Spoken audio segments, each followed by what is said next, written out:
بسم اللہ الرحمن الرحیم الحمد للہ رب العالمین والصلاة والسلام علی سید الانبیاء والمرسلین وعلی آلہ واصحابہ اجمعین اما بعد۔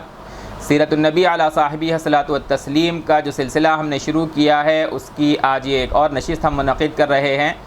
پچھلی نشست میں ہم نے نبی اکرم صلی اللہ علیہ وسلم کے نسب مبارک پر بہت تفصیل سے کلام کیا، جس میں ہمارے سامنے آپ صلی اللہ علیہ وسلم کا سلسلہ عدنان تک جو سامنے آیا وہ یہ تھا، یعنی محمد ابن عبداللہ ابن عبد المطلب ابن ہاشم ابن عبد مناف ابن قصی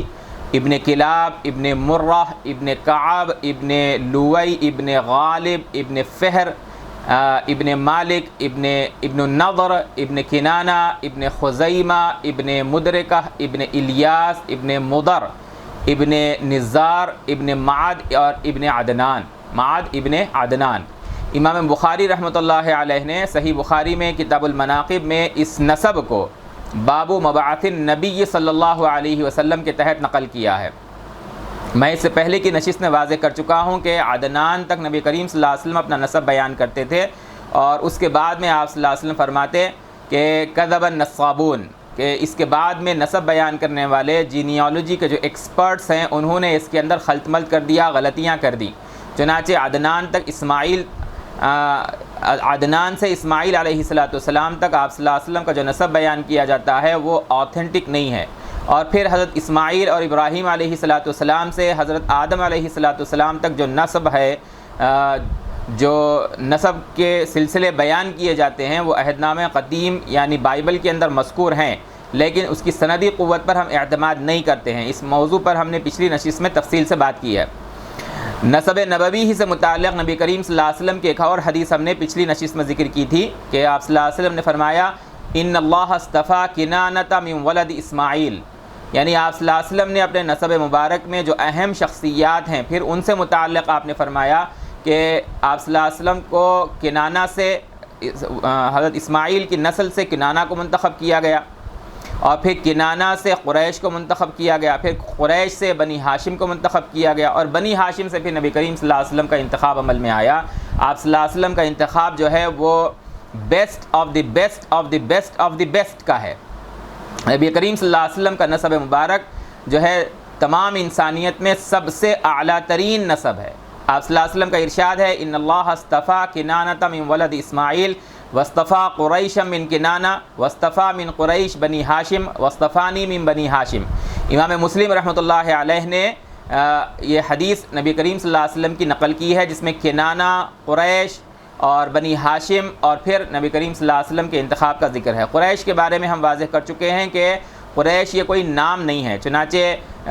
نبی کریم صلی اللہ علیہ وسلم سے لے کر عدنان تک جو نسب بیان کیا جاتا ہے اس میں قریش کسی کا نام ذکر نہیں کیا گیا ہے، البتہ قریش ان میں سے 3 شخصیات کی صفت ہے، لقب ہے۔ ایک تو قریش ابن نضر ابن کنانہ جو ہے یہ قریش اکبر ہیں، یہ دوسرے قریش جو ہے فہر ابن مالک ہیں یہ، اور تیسرے جو قریش ہیں قریش اصغر قصی ابن کلاب ہیں۔ قصی ابن کلاب کے بارے میں ہم نے ذکر کیا کہ ایک دور ایسا تھا کہ بنی اسماعیل کے اندر مکہ میں قریش کا اثر و رسوخ نہیں تھا، ان کی سرداری نہیں تھی، بلکہ بنی اسماعیل ہی کی ایک شاخ بنو خزاعہ جو ہے وہ مکے پر غالب آ چکے تھے، اور ان کی سرداری عام تھی، وہاں پر مکے پر ان کا اقتدار تھا، ان کا تسلط تھا، ان کا غلبہ تھا بنو خزاعہ کا۔ ایک موقع پر قصی ابن کلاب کے دور میں جو بنو خزاعہ کے سردار تھے ان کا کوئی بیٹا نہیں تھا، ان کی بیٹی سے قصی ابن کلاب نے نکاح کیا، اور اس کے بعد میں بڑی سمجھ بوجھ کے ساتھ، بڑی حکمت کے ساتھ بکھرے ہوئے قریش کے قبائل کو انہوں نے جمع کیا۔ مکۃ المکرمہ کے اندر جو اس سے پہلے کوئی مشاورتی سلسلہ یعنی ایسی حکومت نہیں تھی جو آس پاس کے قبائل کو مکمل طور پہ جوڑ کر کوئی ایک متحد حکومت کرتی ہو، بعد میں بھی وجود میں نہیں آئی ہے، لیکن قصی ابن کلاب نے ایک شروعات کی اور دارالندوہ کو قائم کیا، اور مکۃ المکرمہ کا جو امتیاز تھا یعنی کعبۃ اللہ، اللہ کا گھر، اور وہاں آنے والے زائرین، حج کرنے والے، عمرہ کرنے والے، ان کی خدمت کے لیے، حجاج کی میزبانی کے لیے قصی ابن کلاب نے بڑے جو ہے سلسلے شروع کیے، بڑے شعبے قائم کیے، خدمات کے جو ہے الگ الگ عناوین قائم کیے، جس میں سے ایک رفادہ ہے، سقایا ہے، حجابہ ہے۔ زمزم کا پانی اس قصی ابن کلاب کے دور میں جو ہے وہ گم ہو چکا تھا، تو الگ الگ جگہوں پر قصی ابن کلاب نے زائرین کے لیے پانی کا انتظام کیا اور اس شعبے کو سقایہ کا نام دیا۔ اسی طریقے سے جو ہے زائرین کی خدمت کے لیے جو ہے الگ الگ شعبے قائم کیے۔ تو دارالندوہ، سقایہ، حجابہ، رفادہ، یہ سارے سلسلے قصی ابن کلاب کے شروع کیے ہوئے ہیں۔ قصی ابن کلاب کے بعد جو ہے وہ عبد ہاشم اور اسی طریقے سے عبد مناف جو ہے ان کے وارث بنے۔ تو قصی کے یا قریش کے نسب میں نبی کریم صلی اللہ علیہ وسلم کے انتخاب سے پہلے جس حدیث میں ذکر کیا گیا کہ بنی ہاشم کا جو ہے انتخاب ہوا۔ ہاشم کی شخصیت، ان کا اصل نام عمرو تھا، بڑے سخی تھے اور تجارت کی غیر معمولی ان کے اندر صلاحیت اور قابلیت تھی۔ یہ جو قرآن سورۃ الایلاف میں یا سورہ قریش میں 30ویں پارے کے بالکل آخری صورتوں میں، آخری 10 صورتوں میں جو سورہ قریش ہے اسی کا ایک نام سورہ ایلاف بھی ہے، اس میں جو رحلت الشتاء والصیف کا ذکر ہے یہ ہاشم کا سلسلہ شروع کیا ہوا ہے۔ اس زمانے میں تجارتی دو بہت بڑے مراکز تھے، ایک تو شام میں تھا اور دوسرا جو ہے وہ یمن میں تھا۔ یمن کی جو پٹی تھی وہ چین، ہندوستان، افریقہ، یہ تمام کے جو تجارتی سامان ہیں وہ یمن کے اندر آ کر جو ہے بہت بڑے بازار لگتے تھے اور وہاں پر وہ فروخت ہوتے تھے۔ اسی طریقے سے شام میں دمشق، ڈماسکس کے تھوڑے فاصلے پر ایک بصرہ ایک مقام تھا جس کو انگریزی میں بازرا کہتے ہیں، وہاں پر بہت بڑی منڈیاں لگتی تھی۔ اس سے آگے کا جو سلسلہ ہے شام، ترکی اور یورپ کے جو مصنوعات ہیں وہ اور عراق کے بھی وہاں تک پہنچتے تھے، تو وہ ایک الگ منڈی تھی۔ یہ ہاشم وہ پہلی شخصیت ہے مکہ میں اور قریش میں جنہوں نے ایک عجیب جو ہے ایک اپنے ذہانت سے اور اپنی فطانت سے اور اپنے جو ہے تجربے سے انہوں نے جو ہے ایک بات کو شروع کیا کہ یہ مکہ سے نکلتے، گرمیوں کے اندر شام جاتے، وہاں کی تجارتی منڈیوں سے مال اٹھاتے اور پھر واپس آتے اور سرما کے اندر اسی مال کو پھر جو ہے یمن لے جا کر فروخت کرتے اور وہاں سے جو مال اٹھاتے پھر شام میں لا کر فروخت کرتے اور مرکز بنایا انہوں نے مکہ کو۔ تو یہ رحلت الشتاء والصیف سے مکے کی جو معیشت ہے وہ بڑی غیر معمولی مضبوط ہوئی۔ قریش اور وہاں کے جو قبائل تھے دیگر، ان کی معیشت کو جو ہے وہ مضبوط کرنے والی یہ شخصیت بنی ہاشم میں ہاشم کی ہے جن کا نام عمرو ہے۔ ان کے بارے میں ہم نے تفصیل جو ہے وہ پچھلی نشست کے اندر ذکر کی۔ بنی ہاشم جو حدیث کے اندر ذکر کیا گیا ہے ان میں حضرت عبد المطلب بہت اہم شخصیت ہیں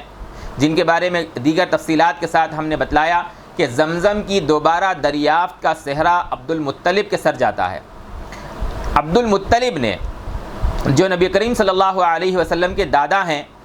حنین کے موقع پر آپ صلی اللہ علیہ وسلم کا جو ہے وہ جملہ منقول ہے کہ انا النبی لا کذب انا ابن عبد المطلب۔ تو یہ جو عبد المطلب ہیں جن کی طرف نسبت کرتے تھے نبی کریم صلی اللہ علیہ وسلم اپنی، یہ انہوں نے 5 شادیاں کی تھیں۔ ایک تو جو ہیں سمراء ہیں بنت جندب، یہ بنو حوازن میں سے تھے، ان سے ان کو ایک سب سے پہلے بیٹے ان کے پیدا ہوئے حارث جن کا نام تھا۔ زمزم کی دریافت کے سلسلے میں ہم نے ان کا ذکر کیا کہ زمزم کی کھدائی کے لیے عبد المطلب کے ساتھ جو بیٹے ان کے شریک تھے وہ یہی حارث ہیں۔ وہ ان کی والدہ کا نام سمراء ہے۔ اس کے علاوہ حضرت عبد المطلب نے جن سے نکاح کیا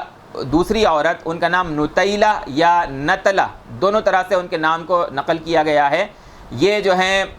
ان سے حضرت عبد المطلب کو 2 بیٹے ہوئے، ایک تو عباس اور دوسرے ہیں ضرار۔ تیسرا نکاح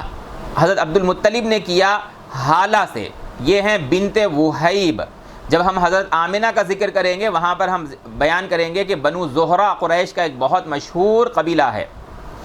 اس کے سردار تھے وہب، ان کا انتقال ہوا، ان کے چھوٹے بھائی تھے وہیب، ان کی بیٹی ہیں یہ حالہ، انہی کی اولاد کے اندر ہیں حضرت حمزہ بھی، اور بھی ان کے بچے ہیں، حضرت صفیہ بھی انہی کی بیٹی ہیں حالہ بنت وہیب سے۔ پھر عبد المطلب نے ایک اور عورت سے نکاح کیا، قریشی کا بہت مشہور قبیلہ بنو مخزوم۔ آگے ہم ذکر کریں گے کہ ولید ابن مغیرہ، ابو جہل اور حضرت خالد ابن ولید یہ سب اسی قبیلے سے تعلق رکھتے ہیں، بنو مخزوم سے۔ ان کی جو ہے ایک خاتون ہیں فاطمہ بنت عمرو ابن عائد بنو مخزوم کی، ان سے جو ہے نبی کریم حضرت عبد المطلب نے نکاح کیا، تو حضرت عبد المطلب کو جو اولاد ہوئی ان میں نبی اکرم صلی اللہ علیہ وسلم کے والد ماجد حضرت عبداللہ ہیں، اور اسی طریقے سے ابو طالب انہی فاطمہ بنت عمرو کی کے جو ہے بیٹے ہیں، حضرت زبیر یہ بھی جو ہے فاطمہ سے عبد المطلب کی اولاد ہیں۔ ان سے جو بیٹیاں ہیں ام حکیم بیضہ ایک بیٹی ہیں عاتقہ، ان کا بھی ذکر آئے گا سیرت کے اندر آگے، امیمہ، عروہ اور برہ، یہ سب جو ہے حضرت عبداللہ والد ماجد نبی کریم صلی اللہ علیہ وسلم کے ان کی بہنیں ہیں، یہ آپ صلی اللہ علیہ وسلم کی پھوپھیاں۔ ایک اور خاتون ہیں جن سے حضرت عبد المطلب نے نکاح کیا، جن کا نام ہے لبنہ بنت حاجر، یہ بنو خزاعہ میں سے ہیں، اور ان کی جو اولاد ہیں عبد المطلب کی لبنہ سے، وہ ابو لہب ہے۔ ابن ہشام کے مطابق حضرت عبد المطلب کے 10 بیٹے اور 6 بیٹیاں ہیں، جبکہ ابن سعد کے یہاں جو اولاد کا ذکر ہے عبد المطلب کے، ان میں 12 بیٹوں کا ذکر ہے، بلکہ ایک روایت کے مطابق جو ہے وہ 13 بیٹوں کا ذکر ہے۔ حضرت عبد المطلب جو ہیں، یہ حضرت عبداللہ جو ہیں حضرت عبد المطلب کے بہت ہی چہیتے بیٹے، نبی کریم صلی اللہ علیہ وسلم کے والد ماجد، اور ان کا نام جو عبداللہ ہے وہ بھی بہت غور طلب ہے، یہ اللہ تعالیٰ کی طرف سے ہے، ورنہ جاہلیت کے اس دور میں شرکیہ ناموں کو رکھنے کا عام مزاج تھا۔ نبی کریم صلی اللہ علیہ وسلم سے ایک طرف تو یہ منقول ہے کہ آپ صلی اللہ علیہ وسلم نے فرمایا احب الاسماء الی اللہ تعالی الی اللہ عز وجل عبد اللہ و عبد الرحمن، کہ اللہ تعالیٰ کے نزدیک جو سب سے زیادہ پسندیدہ نام ہیں وہ عبداللہ اور عبد الرحمن ہیں۔ نبی کریم صلی اللہ علیہ وسلم کے والد کا نام یہی عبداللہ ہے، ان میں سے پہلا نام، اور توحید پر مشتمل یہ نام، ورنہ اس زمانے کے اندر ہم دیکھتے ہیں کہ عرب جو ہے وہ عام طور پہ جو نام رکھتے تھے وہ عبد العزیٰ ہے، عبد ود ہے، لا تذرن آلہتکم ولا تذرن ودا ولا سواعا ولا یغوث ویعوق ونسرا، سورہ نوح کے اندر جن معبودوں کا ذکر ہے، ان معبودوں کے نام پر اپنے نام رکھنا، اپنے بچوں کے نام رکھنا، یہ عربوں کا عام مزاج تھا، عبد العزیٰ، عبد ود، لیکن آپ صلی اللہ علیہ وسلم کے والد ماجد کا نام عبداللہ رکھا گیا، جو اللہ تبارک و تعالیٰ کا ایک بہت ہی پسندیدہ نام ہے۔ خود اگر ہم حضرت ابو طالب کا نام دیکھتے ہیں تو سیرت نگاروں نے نقل کیا ہے کہ ابو طالب تو کنیت ہے، لیکن ان کا نام جو ہے وہ عبد مناف ہے۔ تو حضرت عبداللہ ہی سے آپ صلی اللہ علیہ وسلم کی جو ہے ہم نے الفاظ استعمال کر سکتے ہیں کہ حفاظت کا سلسلہ شروع ہو گیا۔ حضرت عبداللہ عبد المطلب کے سب سے چھوٹے بیٹے تھے حضرت فاطمہ سے، اور فاطمہ جو بنو مخزوم کی حضرت عبد المطلب کی بیوی ہیں، ان سے سب سے چھوٹے بیٹے تھے، ان سے جو بیٹے ہوئے، ان سے جو اولاد ہوئی، جیسے کہ حضرت ابو طالب جو ہے ان کی ایک اولاد ہیں، اور اسی طریقے سے دوسرے، اگر دیکھا جائے دوسرے چچاؤں کے مقابلے میں، یعنی عبداللہ کے بھائیوں کے مقابلے میں، تو حمزہ جو ہیں وہ حضرت عبداللہ سے بھی چھوٹے ہیں، اور حضرت عباس جو ہیں وہ بھی حضرت عبداللہ سے چھوٹے ہیں، بلکہ جیسا کہ ہم آگے ذکر کریں گے کہ اب حمزہ کی والدہ حضرت حمزہ رسول اللہ صلی اللہ علیہ وسلم کے چچا کی والدہ حضرت حالہ سے حضرت عبد المطلب نے اسی وقت نکاح کیا جبکہ حضرت عبداللہ کا نکاح حضرت آمنہ سے کروایا۔ بہرحال اس کا ذکر ہم آگے ذکر کریں گے۔ حضرت عبداللہ یعنی نبی کریم صلی اللہ علیہ وسلم کے جو والد تھے وہ قریش کے اندر بہت مقبول تھے۔ جب ان کے ذبح کا یا ان کی قربانی کا ذکر آیا تب بھی ہم نے اس بات کو ذکر کیا کہ عبد المطلب نے جو نذر مانی تھی، حضرت عبد المطلب نے جب نذر مانی تھی کہ میں اپنے اللہ تعالیٰ اگر مجھے 10 اولاد عطا کرے گا تو میں جو ہے ان میں سے ایک کو اللہ کی راہ میں قربان کروں گا، تو جو قرعہ فال نکلا، جب قرعہ نکالا گیا کہ کس کو قربان کیا جائے تو حضرت عبداللہ کا نام آیا، اور حضرت عبداللہ کو جب قربان کرنے کے لیے عبد المطلب نے ارادہ کیا تو قریش کے اس وقت جتنے جو ہے قبیلے تھے اور شخصیات تھیں ان سب نے جو ہے سختی سے عبد المطلب کی مخالفت کی، اور ایک کاہنہ کے پاس جا کے اس کا حل نکالنے کی کوشش کی گئی، تو اس کاہنہ نے جواب دیا کہ یہ بتاؤ تمہارے یہاں دیت ایک انسان کی جو ہے ایک جان کی دیت کیا ہے؟ تو انہوں نے کہا 10 اونٹ۔ تو انہوں نے کہا کہ ٹھیک ہے، تم ایک کام کرو، عبداللہ کا نام ایک پرچی میں لکھو اور 10 اونٹوں کا جو ہے ایک پرچی میں لکھو، اور جب تم قرعہ نکالو تو کس کا نام آتا ہے دیکھو، اگر عبداللہ کا نام آ جائے تو پھر جو ہے اونٹوں کی تعداد بڑھا دو، 10 کے بجائے 20 کر دو، اور اس طرح سے کرتے ہوئے جب قرعہ نکالا جاتا گیا تو جب 100 اونٹ جو ہے ایک پرچی میں لکھے گئے اور عبداللہ دوسری پرچی میں لکھا گیا تب 100 اونٹ کا جو ہے قرعہ نکلا، تو اس وقت طے کیا گیا کہ جو ہے 100 اونٹ حضرت عبداللہ کی جگہ کے اوپر جو ہے وہ قربان کیے جائیں گے، اور اسی وقت سے دیت جو ہے وہ 100 اونٹ کر دی گئی۔ بہرحال حضرت عبداللہ کافی مقبول تھے، بہت خوبصورت تھے، عرب کے کئی خاندانوں کی خواہش تھی کہ عبداللہ کا نکاح جو ہے ان کے قبیلے اور ان کے خاندان میں ہو جائے، لیکن یہ سعادت اللہ تعالیٰ نے حضرت آمنہ بنت وہب کے جو ہے حصے اور مقدر میں رکھی تھی۔ یہ بھی منقول ہے کہ بعض عورتوں نے جو معاشرے کی کافی آوردہ تھیں، کافی ان کا مقام تھا حسب اور نسب کے لحاظ سے، انہوں نے راست حضرت عبداللہ کو خطبہ دیا، پروپوز کیا، ان کی متانت، ان کی خوبصورتی، ان کی شرافت اور ان کی نجابت کی وجہ سے، جن میں بہت اہم ترین نام لیا جاتا ہے ورقہ ابن نوفل کی بہن رقیہ بنت نوفل نے خود حضرت عبداللہ کو خطبہ دیا کہ آپ مجھ سے شادی کر لیجئے۔ تو حضرت عبداللہ نے انہیں جواب دیا کہ یہ فیصلہ میں نہیں کر سکتا، میرے والد کریں گے، یعنی حضرت عبد المطلب اس بات کا فیصلہ کریں گے۔ لیکن اللہ تعالیٰ نے یہ، جیسے کہ میں نے بھی ذکر کیا، یہ بات جو ہے حضرت آمنہ بنت وہب کے حصے میں مقدر کر رکھی تھی۔ تو آمنہ جو ہے، حضرت آمنہ نبی کریم صلی اللہ علیہ وسلم کی والدہ ماجدہ، بنو زہرہ کے سردار وہب ابن عبد مناف ابن زہرہ کی بیٹی تھی، اور ہم سیرت میں آگے پڑھیں گے حضرات عشر مبشرہ میں بھی جو ہے ہم دیکھیں گے کہ حضرت سعد ابن ابی وقاص جو ہیں، وہ جو نبی کریم صلی اللہ علیہ وسلم کے ماموں ہیں عشر مبشرہ میں، وہ اسی بنو زہرہ سے تعلق رکھتے ہیں۔ نبی کریم صلی اللہ علیہ وسلم فرمایا کرتے تھے کہ میرے جو ہیں خالو، ہادہ خالی، یہ میرے ماموں ہیں۔ عربی زبان کے اندر جو ہے وہ ماں کے بھائی کو جو ہے وہ ماموں کو، جس کو ہم کہتے ہیں عربی میں اس کو خال کہا جاتا ہے۔ تو ہادہ خالی فلیرنی امرؤ خالہ، کوئی جو ہے مجھے دکھائے ایسا آدمی جو اس میرے ماموں کے جیسا ہو۔ بہرحال حضرت سعد ابن ابی وقاص جس قبیلے سے ہیں، بنو زہرہ، انہی سے حضرت آمنہ بھی تھی، اور حضرت آمنہ جو ہیں اس وقت عورتوں میں نسب کے اعتبار سے، مرتبہ کے اعتبار سے جو ہے نہایت اعلیٰ شخصیت تھیں، حالانکہ کم عمر تھیں لیکن کافی مقبول تھیں، اپنی عفت، اپنی طہارت، اپنی پاکیزگی، اپنی حیا اور اپنے حسب و نسب کے اعتبار سے۔ عبد المطلب نے حضرت عبداللہ کے لیے حضرت آمنہ کو پسند کیا، اور نبی کریم صلی اللہ علیہ وسلم ایک طرف قریش سے عبد المطلب کے بیٹے عبداللہ سے آپ صلی اللہ علیہ وسلم پیدا ہوئے، اور دوسری طرف آمنہ بنت وہب نجیب الطرفین آپ صلی اللہ علیہ وسلم ہیں۔ دو انتہائی اعلیٰ جو ہے نسب کے جو سلسلے ہیں ان سے آپ صلی اللہ علیہ وسلم پیدا ہوئے۔ انہی حضرت آمنہ جن کا میں نے ابھی ذکر کیا ابھی کچھ دیر پہلے، انہی کی چچیری بہن ہیں، یعنی وہب کے بھائی وہیب کی بیٹی ہیں حالہ۔ حضرت عبد المطلب کی یہ حالہ جو ہیں وہ بیوی بنی جو حضرت آمنہ کی چچزاد بہن ہیں۔ حضرت حمزہ کی یہ ماں ہیں، نبی کریم صلی اللہ علیہ وسلم کی خالہ ہیں حضرت حالہ، حضرت آمنہ کے بہن ہونے کے لحاظ سے۔ اور نکاح کے وقت حضرت عبداللہ کی عمر جو ہے وہ 20 سال کے آس پاس تھی۔ جب خطبے کا وقت آیا تو پروپوز کیا گیا، نکاح کا دن طے کیا گیا، تو اس وقت ایک تجارتی قافلہ شام جانے والا تھا، سیریا،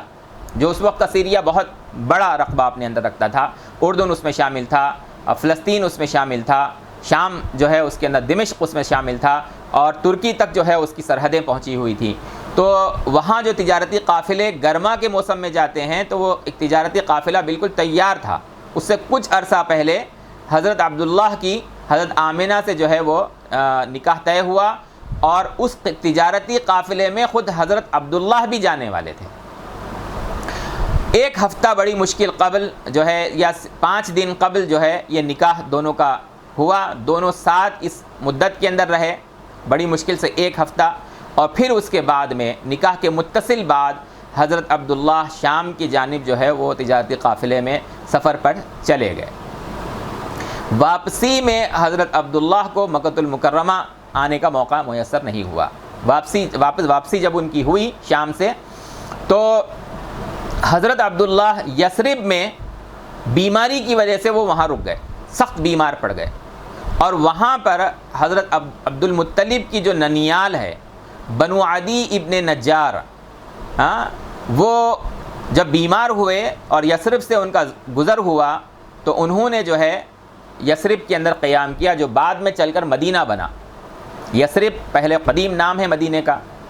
اور یہ نبی کریم صلی اللہ علیہ وسلم کی بعثت سے پہلے، بلکہ آپ صلی اللہ علیہ وسلم کی پیدائش سے پہلے کا دور کا ہم ذکر کر رہے ہیں۔ حضرت عبداللہ جب وہاں پر قیام پذیر ہوئے اور وہ قافلہ مکہ پہنچ گیا جس میں حضرت عبداللہ شام گئے تھے، اور وہاں عبد المطلب کو اطلاع ملی، حضرت عبداللہ کے والد دادا کو، نبی کریم صلی اللہ علیہ وسلم کے دادا حضرت عبد المطلب کو، کہ عبداللہ سخت بیمار پڑ گئے تھے اور انہوں نے یثرب کے اندر جو ہے وہ رکنا اس کو ترجیح دی بنو عدی ابن نجار میں۔ تو حضرت عبد المطلب نے اپنے بیٹے حضرت حارث کو، جو سب سے بڑے بیٹے تھے، ان کو اپنے بھائی کو دیکھنے اور ان کو واپس لانے کے لیے بھیجا۔ اللہ کی مرضی، اللہ کی حکمت کے حارث کے یثرب پہنچنے سے پہلے حضرت عبداللہ کی وفات ہو چکی تھی یثرب میں، وہ جگہ جہاں پر نبی کریم صلی اللہ علیہ وسلم ہجرت کر کے جانے والے ہیں۔ اپنے دعوت کو شروع کرنے کے بعد وہیں حضرت عبداللہ کی وفات ہوئی، اور دار النابغہ میں حضرت عبداللہ کی وہاں پر تدفین عمل میں آئی۔ جس وقت قافلہ مکہ واپس آیا تھا اس وقت حضرت آمنہ حضرت عبداللہ کا انتظار کر رہی تھی، اور ان کو پہلے بیماری کی خبر پہنچی، پھر اس کے بعد میں جو ہے حضرت عبداللہ کی وفات کی خبر پہنچی۔ جس وقت حضرت عبداللہ کی وفات کی خبر پہنچی، حضرت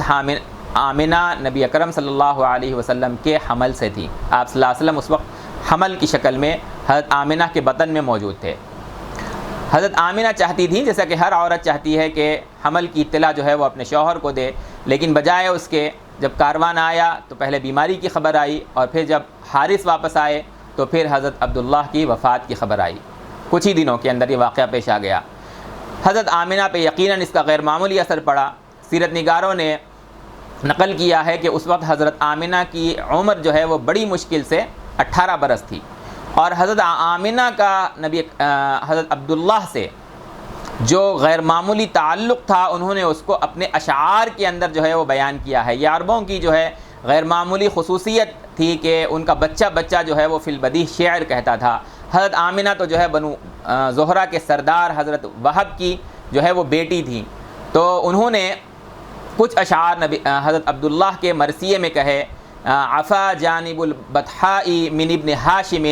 وجاور لحدا خارجا فی الغماغم، کہ مکے کی سرزمین سے دور، مکے کی سرزمین جو ہے وہ ابن ہاشم سے خالی ہو گئی، اور دور ایک علاقے میں ان کی تدفین جو ہے وہ عمل میں آئی۔ اور انہوں نے اور اشعار کہے، دعتہ المنایا دعوۃ فاجابها وما ترکت فی الناس مثل ابن ہاشم۔ یہ بہت غیر معمولی شعر ہے کہ موت نے انہیں دعوت دی تو انہوں نے لبیک کہا، اور ابن ہاشم کے مثل پھر انسانوں کے اندر کوئی باقی نہیں رہا، موت نے ان کے مثل کسی کو چھوڑا نہیں۔ یہ حضرت آمنہ کے دل پر جو عبداللہ کے یادوں کا جو اثر تھا اس کو انہوں نے اپنے ان شعروں کے اندر بیان کیا۔ عشیۃ راحوا یحملون سریرہ تعاورہ اصحابہ فی التزاحم، ان کے جنازے کی جو ہے وہ تفصیل کو انہوں نے اس شعر کے اندر بیان کیا کہ ان کے ساتھیوں نے رات کے وقت میں ان کے جنازے کو جب کندھا دیا تو ایک بہت بڑی تعداد جو ہے وہ ان کو آخری مراحل جو ایک انسان کی تدفین کے ہوتے ہیں اس کو پہنچانے کے اندر، وہ کوئی چند لوگ نہیں تھے بلکہ ایک بہت بڑی بھیڑ نے جو ہے ان کے آخری مراسم کو ادا کیا۔ اور اب یہ جو شعر ہے حضرت آمنہ کا، وہ حضرت عبداللہ کی بہت ہی خاص صفات کو ذکر کرتا ہے۔ فَإِن يَكُ غَالَتْهُ الْمَنَايَا وَرَيْبُهَا، کیا ہوا کہ موت نے جو ہے ان کے آثار کو مٹا دیا، لیکن ان کے نقوش مٹ نہیں سکتے۔ فَقَدْ كَانَ مِعْتَاءً كَثِيرَ التَّرَاحُمِ، چند دن جس عورت نے اپنے شوہر کے ساتھ گزارے، تو انہوں نے جو حضرت عبداللہ کی صفت بیان کی ہے وہ یہ کہ وہ ہستی جو بہت کثرت سے جو ہے وہ رحم دلی کرنے والے اور لوگوں کو بہت زیادہ عطا کرنے والے تھے، بڑے سخی تھے۔ موت نے ان کا خاتمہ کر دیا ہے لیکن ان کے نقوش جو ہیں وہ مٹائے نہیں جا سکتے۔ ایسی ہستی جو بہت سخی تھی اور بہت رحم دلی کرنے والی تھی، یہ حضرت آمنہ نے، بیوی نے اپنے شوہر کے بارے میں جو ہے تبصرہ کیا ہے، یہ تعریف کی ہے کہ بڑے سخی تھے، بڑے رحم دل تھے۔ حضرت عبداللہ کا جب وصال ہوا تو انہوں نے اپنے ورثے میں، ترکہ میں جو چیزیں چھوڑیں وہ بہت مختصر تھی۔ ایک تو ام ایمن باندی ہیں، حبشیہ تھیں یہ، ان کا ذکر ہم سیرت کے اندر جو ہے وہ بار بار دیکھیں گے، اور یہ ایک باندی ہیں جو حضرت عبداللہ کی باندی تھیں۔ انہوں نے حضرت عبداللہ نے اپنے ترکہ میں ورثے میں ان کو چھوڑا. 5 اونٹ حضرت عبداللہ کی ملکیت ہے اور چند بکریاں تھیں جو ہے حضرت آمنہ کی اور نبی کریم صلی اللہ علیہ وسلم کی وراثت بنی، ترکہ بنا. حضرت عبداللہ کی وفات کے وقت جب حضرت آمنہ حمل سے تھیں تو نبی کریم صلی اللہ علیہ وسلم کی آمد اور آپ صلی اللہ علیہ وسلم کے دنیا میں ظاہر ہونے سے پہلے ہی آپ صلی اللہ علیہ وسلم کی برکات کا ظہور جو ہے وہ شروع ہو گیا. سب سے پہلے حضرت آمنہ کے ساتھ کہ انہوں نے بہت ہی خوبصورت خواب دیکھے،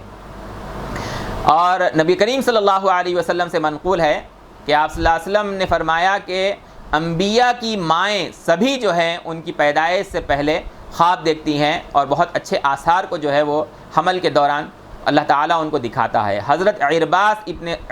ابن ساریہ رضی اللہ تعالیٰ عنہ جو انہوں نے رسول اللہ صلی اللہ علیہ وسلم سے نقل کیا، انی عبداللہ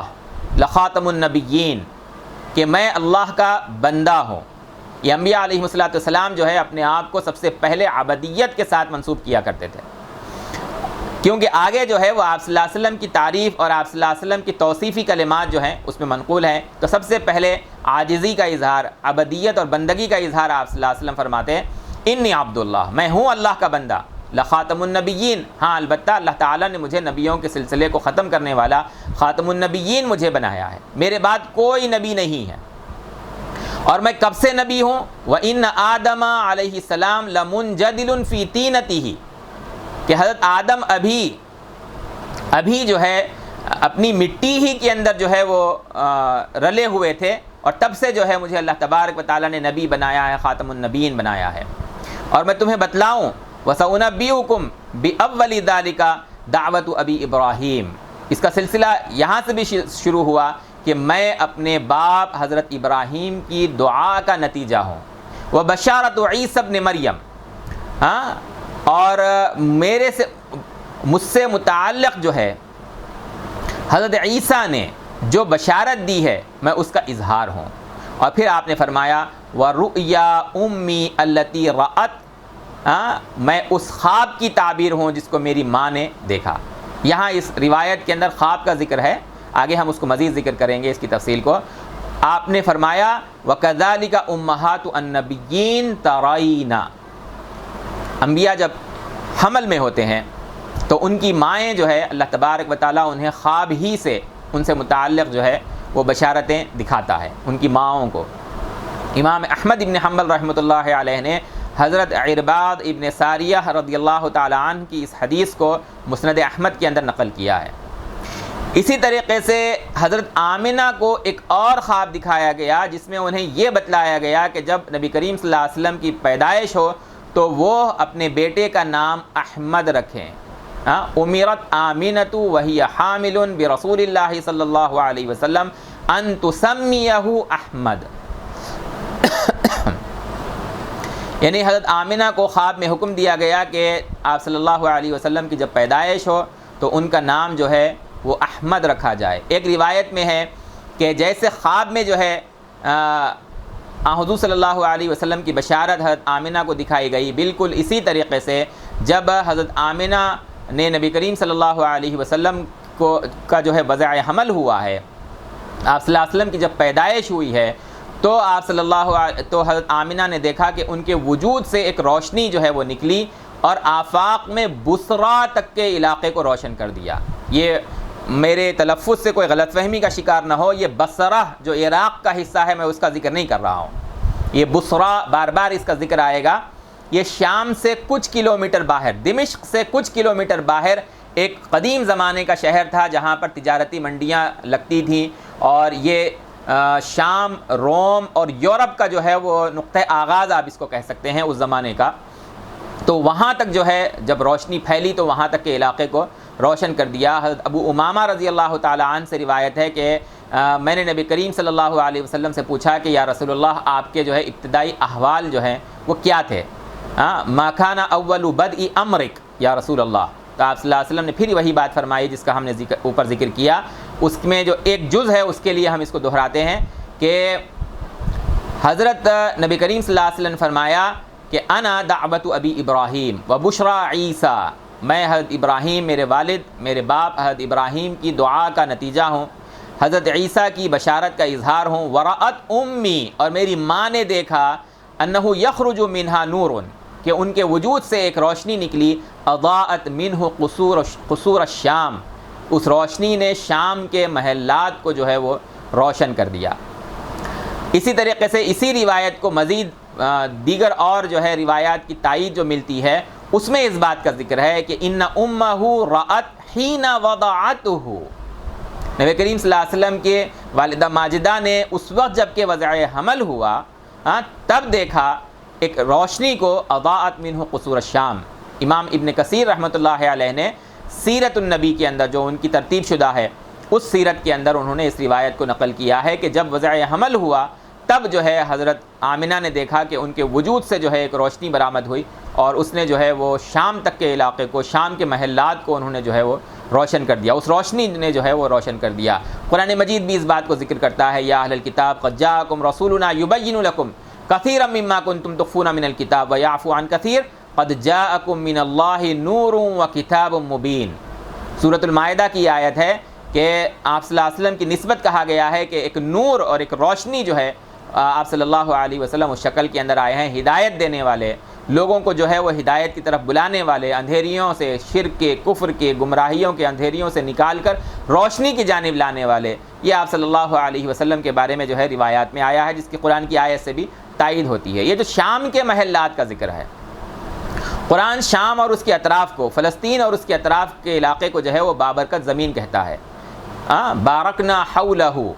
مراد فلسطین اور اس کے اطراف کا علاقہ ہے۔ اسلامی دور کا شام جو ہے آپ تصور کیجئے، اس کے اندر اردن بھی داخل ہے، فلسطین بھی داخل ہے، دمشق بھی اس کے اندر داخل ہے۔ آج کا شام نہیں ہے جو جس کے اندر سے جو ہے اردن بھی خارج ہے اور فلسطین بھی جو ہے وہ خارج ہے۔ جب اسلام جو ہے نبی کریم صلی اللہ علیہ وسلم کے بعد میں خلافت راشدہ کے دور میں، خاص طور سے حضرت عمر کے دور میں جب جو ہے وہ شام تک اسلام پھیلا، تو پھر اس سمت کے پورے علاقے وہ اسلام کے زیر نگیں آتے چلے گئے۔ حضور صلی اللہ علیہ وسلم کی پیدائش کے وقت شام کا یہ علاقہ جو ہے وہ رومی سلطنت کے، بیزنٹین امپائر، رومن امپائر کے جو ہے وہ ماتحت تھا، اور ڈماسکس جو ہے وہ رومن امپائر کا کیپٹل تھا۔ شام کو جو ہے یہ جو ذکر کیا گیا ہے، آپ صلی اللہ علیہ وسلم کے بعد سب سے پہلے اسلام وہاں پہنچا اور پھر بعد میں مضبوط ہوتا چلا گیا، اور صدیوں تک اور آج تک بھی جو ہے وہ اسلام کے آثار وہاں پر ہیں۔ موجودہ دور کے اندر ایک غاصب اور ظالم جو ہے وہ شیعہ گروہ جو ہے وہاں کا حاکم ہے، لیکن شام کی آج بھی جو ہے اکثریت، وہاں کی جو آبادی ہے وہ نبی کریم صلی اللہ علیہ وسلم کے سچے دین کے پیروکار ہیں، اہل سنت والجماعت سے تعلق رکھنے والی اکثریت وہاں پر بستی ہے۔ حضرت عیسیٰ علیہ السلام بھی جب نازل ہوں گے تو احادیث میں آیا ہے کہ شام میں نازل ہوں گے، اور یہ بھی منقول ہے کہ حضرت مہدی سے جو ان کی ملاقات ہوگی وہ بھی یہیں شام کے اندر ہوگی۔ تو یہ ساری باتیں جو ہے وہ روایات سے اور احادیث سے ثابت ہیں، اور آپ صلی اللہ علیہ وسلم کی والدہ ماجدہ نے جب وضع حمل ہوا ہو یا خواب میں دیکھا ہو تو اس بات کا ذکر موجود ہے کہ ایک روشنی ان کے وجود سے برآمد ہوئی اور انہوں نے جو ہے وہ شام کے محلات کو تک جو ہے وہ روشن کر دیا۔ جب نبی کریم صلی اللہ علیہ وسلم کی پیدائش ہوئی ہے، اس وقت کے جو تفصیلی حالات ہیں، یہ روایت جس کو میں نے نقل کیا اس کو خود آپ صلی اللہ علیہ وسلم سے نقل کیا گیا ہے، تو جو بات آپ صلی اللہ علیہ وسلم خود کہیں اپنے بارے میں کہ میرے ساتھ فلاں وقت یہ واقعہ پیش آیا، یا میری پیدائش کے وقت میری ماں نے یہ دیکھا، اور انبیاء اسی طرح، انبیاء کی مائیں اسی طرح سے جو ہے وہ حالات وہ دیکھتی تھی، تو یہ تو آتھینٹک باتیں ہیں جو بعد میں احادیث کے اندر سے ثابت ہیں۔ لیکن متأخرین کے سیرت نگار جو ہیں انہوں نے آپ کی پیدائش کے وقت سے متعلق بہت سی باتیں ایسی نقل کر دیں جو بعد میں کتابوں کے اندر ذکر کی جاتی رہی ہیں، جن کا دور اول میں کوئی ذکر نہیں ہے۔ اور یہ بھی بات ذہن میں رہنا چاہیے کہ آپ صلی اللہ علیہ وسلم کے احوال زیادہ تفصیل سے جو مدینہ منورہ کے منقول ہیں اتنے مکہ المکرمہ کے منقول نہیں ہیں۔ حالانکہ 13 سال آپ صلی اللہ علیہ وسلم نبی اور رسول بنائے جانے کے بعد مکہ المکرمہ کے اندر آپ صلی اللہ علیہ وسلم رہے ہیں،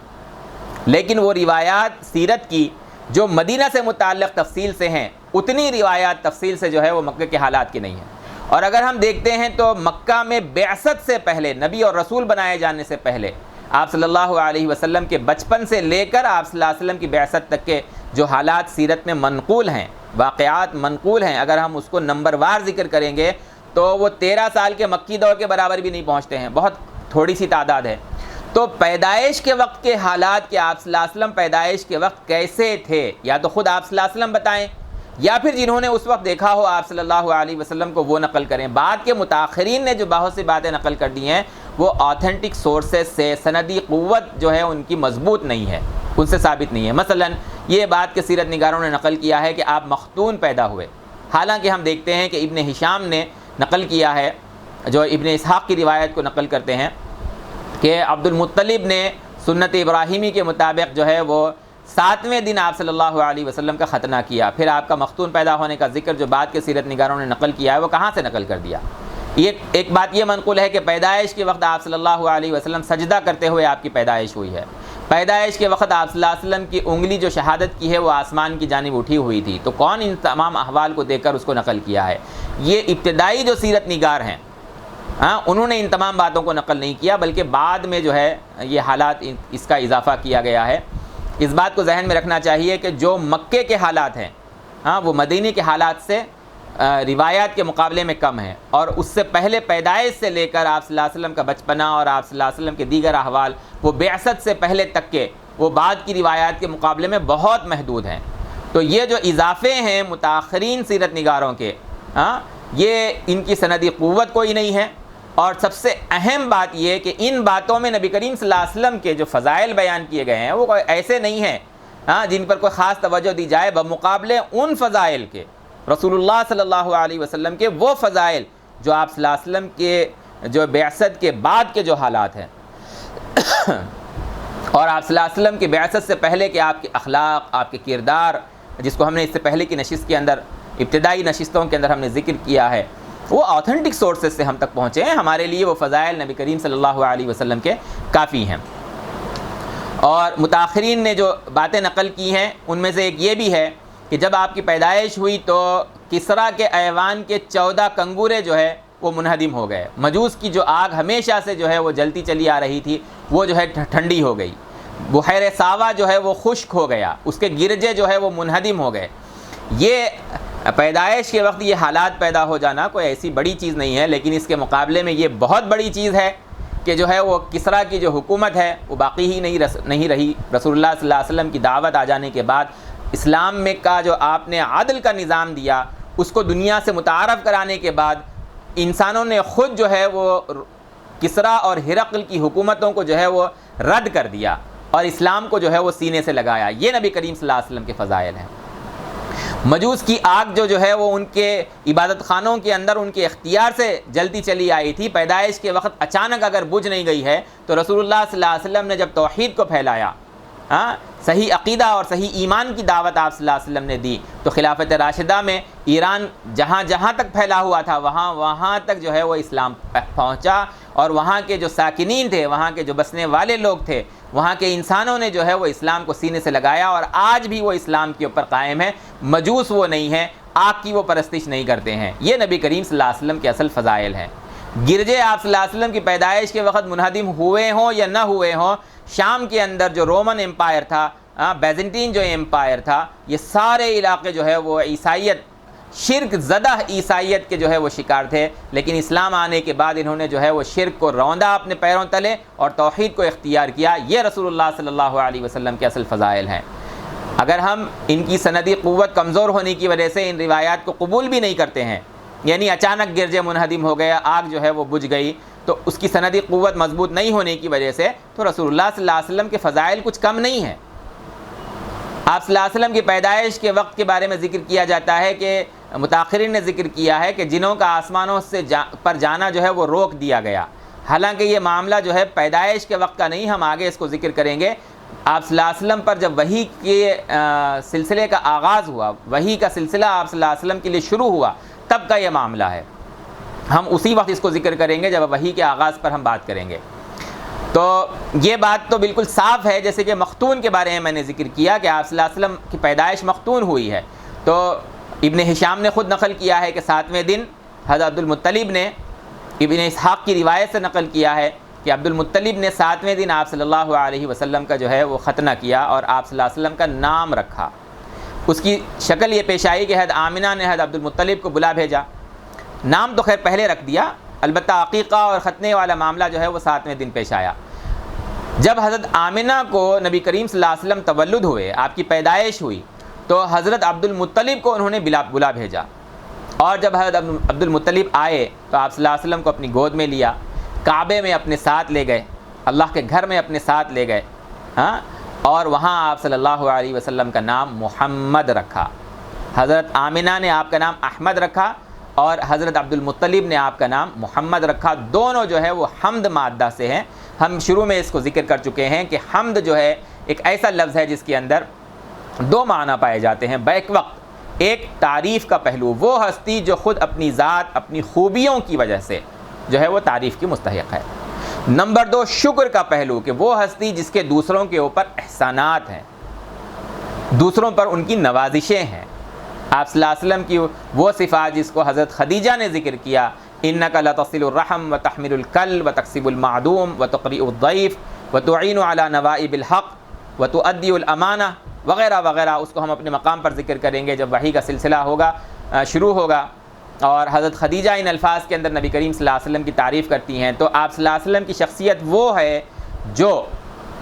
خود تعریف کی مستحق ہے اپنی خوبیوں کی وجہ سے. دوسرے، آپ صلی اللہ علیہ وسلم کے دوسروں کے اوپر احسانات، یہ حمد کے معنی ہے، جو ہم الحمدللہ رب العالمین کہتے ہیں. تمام تعریفیں اور شکر اللہ کے لیے ہیں. اسی طریقے سے اسی حمد مادہ سے آپ صلی اللہ علیہ وسلم کا نام ہے احمد، وہ ہستی جس کی سب سے زیادہ تعریف کی جاتی ہے اللہ تبارک و تعالیٰ کے بعد، اور وہ ہستی جو انسانوں میں سب سے زیادہ لائق شکر ہے، جس کا انسانیت جو ہے وہ اس کے آگے شکر گزاری کرے. محمد، وہ بھی اس کے اندر بھی حمد کے معنی ہے. حمد جو ہے، محمد جو ہے وہ کثرت کو ذکر کرتا ہے، اور احمد جو ہے وہ تسلسل کو جو ہے وہ ظاہر کرتا ہے. عربوں کے اندر محمد نام جو ہے وہ نادر تھا، بہت عرب اس نام کو ایسے نہیں رکھتے تھے. تو سوال کیا گیا کہ بھئی آپ نے یہ نام کیوں رکھا ہے؟ تو عبدالمطلب نے جواب دیا کہ میں چاہتا ہوں کہ اس بچے کی تمام عالم کے اندر جو ہے وہ تعریف کی جائے. بہرحال حضرت عبدالمطلب نے نام رکھا. حضرت عبدالمطلب نے 7ویں دن عقیقہ کیا آپ صلی اللہ علیہ وسلم کا. اسی وقت ختنہ ہوئی، اسی وقت عقیقہ ہوا. ایک دعوت دی حضرت عبدالمطلب نے، اور آپ صلی اللہ علیہ وسلم کی پیدائش کی خوشی میں. اور پیدائش کی خوشی میں ایک اور واقعہ ہے. آپ صلی اللہ علیہ وسلم کی پیدائش کی خوشی میں ابو لہب جو آپ صلی اللہ علیہ وسلم کا چچا ہے، لبنہ بنت حاجر جو حضرت عبدالمطلب کی بیوی ہیں، ان کا بیٹا ابو لہب، اس وقت جو ہے اس نے حضرت عبداللہ جو وفات پا چکے تھے، اور ان کے عبداللہ جو ابو لہب کا بھائی تھے، تو ان کی وفات کے بعد بھائی کی ایک محبت بہرحال ہوتی ہے. تو یہ جب معلوم ہوا کہ مرحوم بھائی کے گھر میں جو ہے بیٹا ہوا ہے، تو ابو لہب کو جب ابو لہب کی باندی نے سویبہ جن کا نام ہے، انہوں نے آ کر جو ہے اطلاع دی کہ تمہارے بھائی کے گھر میں جو ہے وہ بیٹا ہوا ہے. تو اس خوشی میں، اس خوشخبری کو سن کر ابو لہب نے اس باندی کو جو ہے وہ آزاد کر دیا. ہاں، مرحوم بھائی کی بیوی کو بیٹا ہونے کی جو خوشی ہوئی اور اس کی جو خوشخبری ابو لہب کو دی گئی، اس کو سن کر جو ہے ابو لہب نے خوشی کا اظہار کیا اور آزاد کر دیا. اس ایک واقعے کے علاوہ ابو لہب کا کوئی ایسا واقعہ منقول نہیں ہے جس میں جو ہے اس نے نبی کریم صلی اللہ علیہ وسلم کو جو ہے وہ خوشی دی ہو. حالانکہ سیرت کے مطالعے سے ہمیں اندازہ ہوتا ہے کہ نبوت کے بعد، بعثت کے بعد، جب آپ نے توحید کی دعوت دی اور شرک سے روکا اور شرک کے ماحول کی مخالفت کی، اس سے پہلے تک تمام رشتہ دار اور تمام قبائل آپ صلی اللہ علیہ وسلم کو جو ہے وہ بہت پسند کیا کرتے تھے. بہرحال ابو لہب نے جو اس خوشی کا اظہار کیا، اس کو اس کی اس خوشی کے اظہار کا فائدہ پہنچا. چچا عباس کہتے ہیں کہ نبی کریم صلی اللہ علیہ وسلم کے چچا عباس کہتے ہیں، جو ابو لہب کے بھائی بھی ہیں، کہ خواب میں نے ابو لہب کو دیکھا تو میں نے پوچھا کہ نبی کریم صلی اللہ علیہ وسلم کسی رشتے کی بنیاد پر تمہیں کیا کوئی فائدہ پہنچا؟ تو اس نے جواب یہ دیا کہ مجھے رشتہ داری سے کوئی فائدہ نہیں پہنچا ہے، لیکن وہ جو میں نے باندی کو آزاد کیا تھا نبی کریم صلی اللہ علیہ وسلم کی پیدائش کی خوشی میں، اس کے نتیجے میں مجھے کچھ قطرات پانی کے جو ہے مجھے انگلیوں سے اپنے وہ حاصل ہوتے ہیں اور میں ان کو پی لیتا ہوں، وہ مجھے فائدہ ہوا ہے. بہرحال نبی صلی صلی اللہ علیہ وسلم کی پیدائش کے بعد جن عورتوں نے آپ صلی اللہ علیہ وسلم کو دودھ پلایا ان میں سے تو ایک حضرت آمنہ ہیں ماں والدہ ماجدہ، اور دوسرے یہ خود باندھی ہیں سویبہ. ان کی گود میں جو ہے اس وقت ایک پہلے سے بچے موجود تھے، اور مسروح جو ہے جن کا نام ہے، اور حضرت سویبہ نے جو ہے نبی کریم صلی اللہ علیہ وسلم کو دودھ پلایا. حضرت حمزہ کو جو ہے حضرت سویبہ نے دودھ پلایا. اسی طریقے سے ابو سلمہ رضی اللہ تعالیٰ عنہ جن کا ذکر ہم آگے کریں گے تفصیل کے ساتھ، بنو مخزوم کے ہیں یہ بھی جو ہیں آپ صلی اللہ علیہ وسلم کے سویبہ سے دودھ شریک بھائی ہیں. نبی کریم صلی اللہ علیہ وسلم، حضرت حمزہ، ابو سلمہ، یہ تینوں نے جو ہے حضرت سویبہ کا دودھ پیا ہے. اور آگے ہم مرضعہ بہت ہی مشہور حضرت حلیمہ سعدیہ کا ذکر کریں گے اگلی نشست میں انشاءاللہ العزیز. یہ میں نے ذکر کر دیا ابھی، مرضعات کے اندر حضرت آمنہ ہیں، حضرت سویبہ ہیں، اور اسی طریقے سے حضرت حلیمہ سعدیہ ہیں. حضرت حلیمہ سعدیہ کا تفصیل کے ساتھ ذکر ہم اگلی نشست کے اندر کریں گے. ابھی جو موضوع ہے ہمارا وہ ہے آپ صلی اللہ علیہ وسلم کی پیدائش کی تاریخ کیا ہے. نبی کریم صلی اللہ علیہ وسلم کی پیدائش کی تاریخ سے متعلق ایک بات طے شدہ ہے کہ آپ کی پیدائش عام الفیل کو ہوئی ہے، یعنی جس سال ابرہہ نے اپنے ہاتھیوں کے ساتھ مل کر کعبۃ اللہ کو منہدم کرنے کا ارادہ کیا اور آ کے حملہ آور ہوا، اسی سال جو ہے آپ صلی اللہ علیہ وسلم کی پیدائش ہوئی ہے. قیس ابن مخرمہ جو ہے وہ کہتے ہیں کہ میں اور رسول اللہ صلی اللہ علیہ وسلم عام الفیل کو پیدا ہوئے. ولدت انا ورسول اللہ صلی اللہ علیہ وسلم عام الفیل. اس طرح سے ہم جو ہے دونوں ایک ہی سال پیدا ہونے والے ہیں. مولد کے لحاظ سے، پیدائش کے سال کے لحاظ سے امام احمد ابن حنبل رحمۃ اللہ علیہ نے اس حدیث کو نقل کیا ہے. ایسے ہی حضرت قباس ابن اشیم رضی اللہ تعالی عنہ یہ بھی نبی کریم صلی اللہ علیہ وسلم کی طرح عام الفیل کو پیدا ہوئے. ایک مرتبہ جو ہے انہوں نے کہا ولدت انا ورسول اللہ صلی اللہ علیہ وسلم عام الفیل. حضرت عثمان نے ایک مرتبہ ان سے پوچھا کہ آپ بڑے ہیں یا پیدائش کے لحاظ سے آپ بڑے ہیں یا رسول اللہ صلی اللہ علیہ وسلم، انت اکبر ام رسول اللہ صلی اللہ علیہ وسلم. تو حضرت قباس نے بہت ہی ادب کا جواب دیا، ادب کی تعبیر انہوں نے اختیار کی، کہا کہ رسول اللہ صلی اللہ علیہ وسلم اکبر منی، اللہ کے رسول بڑے، مجھ سے بڑے جو ہے رسول اللہ ہیں، میں رسول اللہ سے بڑا نہیں ہوں. البتہ وَأَنَا أَقْدَمُ مِنْهُ فِي الْمِيلَادِ، البتہ پیدائش کے لحاظ سے میں آپ صلی اللہ علیہ وسلم سے پہلے پیدا ہوا ہوں. عام طور پہ ہمارے درمیان جو ہے کسی کے بڑا اور چھوٹا ہونے کا جو ذکر کیا جاتا ہے وہ اسی بنیاد پر ہوتا ہے کہ پہلے کون پیدا ہوا. لیکن حضرت قباس ابن اشیم نے آپ صلی اللہ علیہ وسلم کے مرتبے کو سامنے رکھتے ہوئے کہا رسول اللہ اکبر منی،